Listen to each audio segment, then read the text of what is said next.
एमती कौन गाड़ी चलाती कि कुआडे आसछ माने आपनर बा मान से पाखरे जीवा कथा न ए पाटर कोन बोलंती आउ माथु अरे तू करो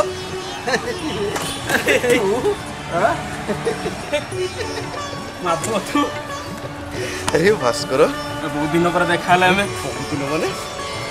कॉलेज पास आउट पर तो देखा दर्शन नहीं तो तोर कुआडे जाइछु खबर नहीं अंतर नहीं अरे सुन कॉलेज पास आउट करे चाकरी आउ देखा कोन हो मैंने पोस्टिंग कोड दिलाई तोर मोर कोरापुट दिला अच्छा अच्छा ए किछि दिन हेलानी मु भुवनेश्वर आसी हां हां हां जा हो देखाइला गोटे बड़ भाग्यर कथा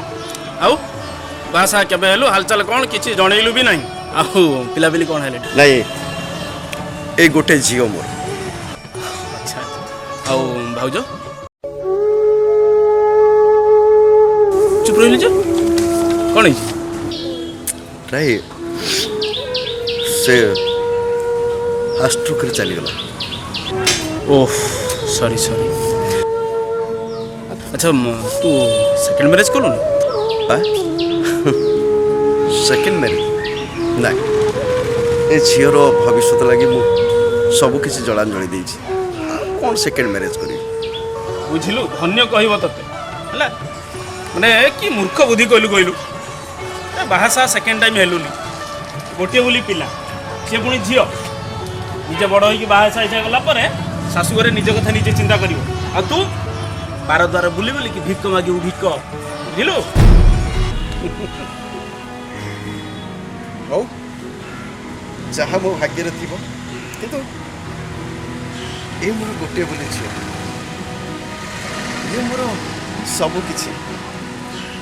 हो छाड़ कम तो खबर कम अरे मो खबर कौन मु तो पूरा छक्का मारी छक्का बुझिलु दीटा पुओ अच्छा गोटे 10th रे पढुची गोटे 8th रे बुझिलु सांग भगवान को मो ऊपर भारी दया से मते झीओटे देई नाथि हला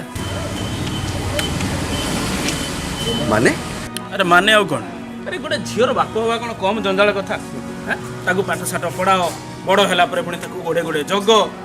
आ बाहागर पुणी लक्ष लक्ष टका खर्च बुझिलु झीओ नुह तो यहाँ गोटे बोझ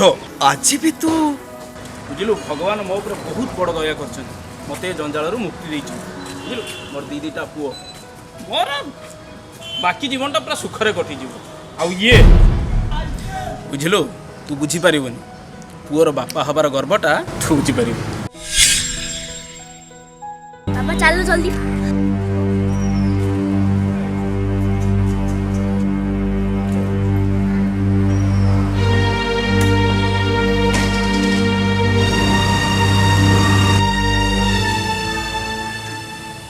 माँ जमी पुओ सेमती कहीं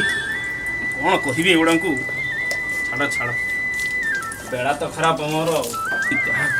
दीटा टुका घर बस गाड़ी टे धोवाई कहले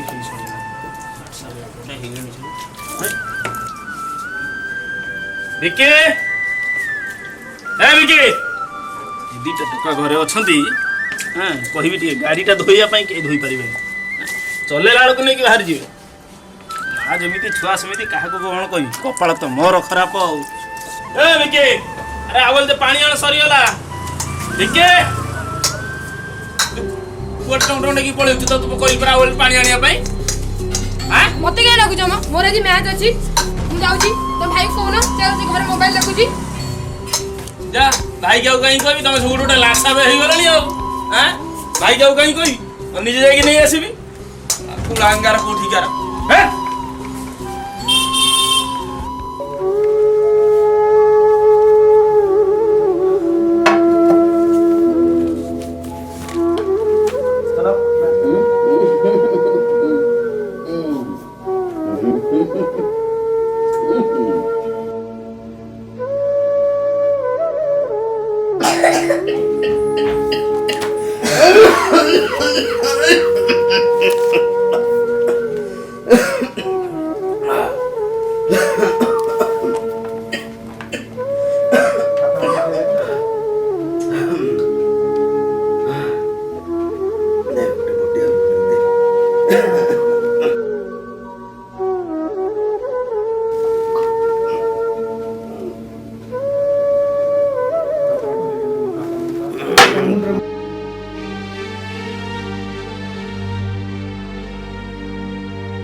ଖାଲି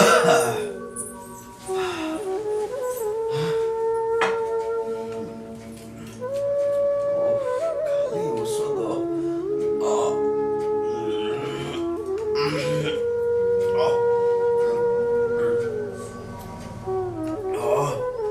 କେତେ ଔଷଧ ଦଉଛୁ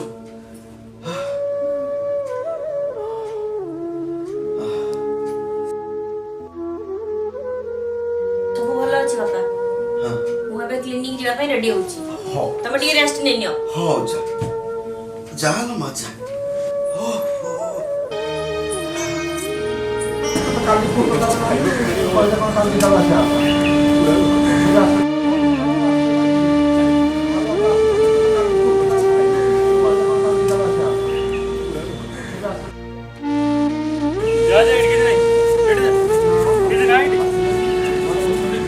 ନିଜେ ବାହାରେ ଡାକୁଛି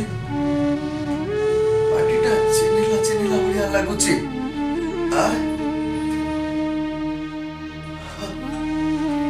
ଉଠିଯିବି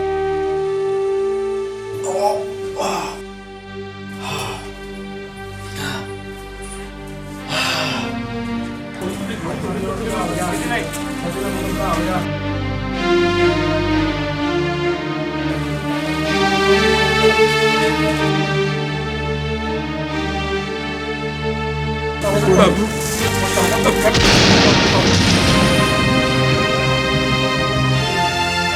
ଭାସ୍କର କୁଆଡ଼େ ଯାଉଛୁ ଭିତରକୁ ଯା ଯା ହଁ ବସ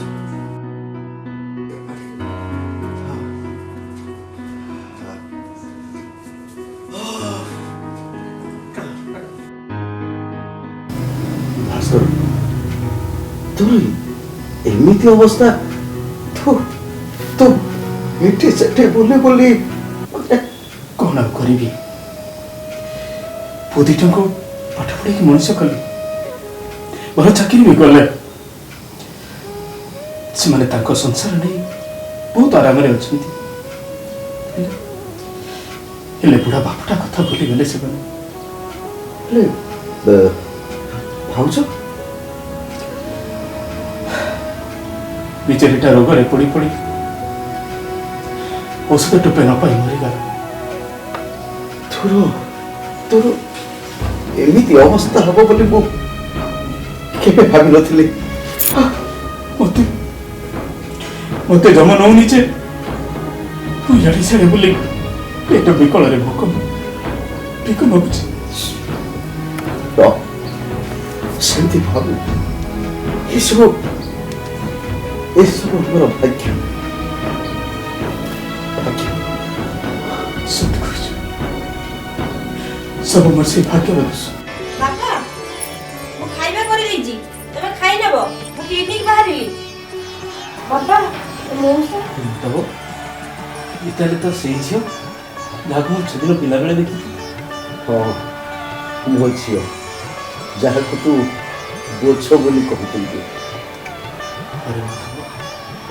ସେଦିନ ମୁଁ ସତରେ କେତେ ନିର୍ବୋଧ ଥିଲି ଦୁଇ ଦିଟା ପୁଅର ବାପ ହୋଇ ସେଦିନ ମୁଁ ଗର୍ବରେ ଫାଟି ପଡ଼ୁଥିଲି ହେଲେ ସେ ଗର୍ବ ଆଉ ଅହଙ୍କାର ମୋର ସବୁ ଭାଙ୍ଗିରେ ଯେ ଚର୍ମା ହେଇଯାଇଛି ମୁଁ ବୁଝିପାରିଛି ମୁଁ କେତେ ନିର୍ବୋଧ ଥିଲି ଯେ କି ଝିଅକୁ ବୋଝ ବୋଲି ଭାବୁଥିଲି ସତରେ ମାତ୍ର ଏମିତି ଝିଅ ଭଳି ଅମୂଲ୍ୟ ରତ୍ନକୁ ପାଳିବା ପାଇଁ ଯୋଗ୍ୟତା ସତରେ ମୋ ପାଖରେ ନାହିଁ